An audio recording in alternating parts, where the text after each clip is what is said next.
સમાચાર જૂનાગઢમાંથી કે જ્યાં નકલી ડીવાયએસપીના અસલી ખેલ હવે સામે આવી રહ્યા છે અને હવે તેની પૂછપરછમાં અનેક એવા ચોંકાવનારા ખુલાસા થયા છે।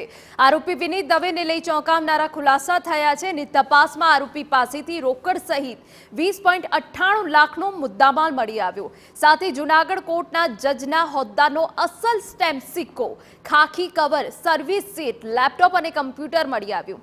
એટલું જ નહીં, 2 જોડી પોલીસ યુનિફોર્મ, आई कार्ड અને ભારતીય રેલવેના લોગોવાળા સ્ટીકર મળી આવ્યા। સાથે રાજકોટ કલેક્ટર ઓફિસના સિક્કાવાળા સ્ટીકર અને પગાર સ્લિપ જપ્ત કરાઈ। હાલ આરોપી પોલીસના રિમાન્ડ પર છે અને વધુ ખુલાસા થવાની શક્યતા છે। મહત્વનું છે કે આરોપી વિનીત દવે ડીવાયએસપીનો સ્વાંગ રચીને સતત નોકરી વાંછુકો પાસેથી ₹2 કરોડ 11 લાખ ખંખેર્યા હતા।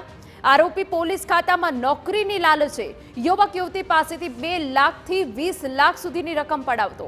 અમદાવાદનો રહેવાસી આરોપી અત્યાર સુધીમાં રાજકોટ, ગોંડલ, અમરેલી, જૂનાગઢ અને ગીર સોમનાથના લોકોને નિશાન બનાવી ચૂક્યો છે અને તે જૂનાગઢ ફેમિલી કોર્ટમાં ડ્રાઈવર તરીકે નોકરી કરતો હતો।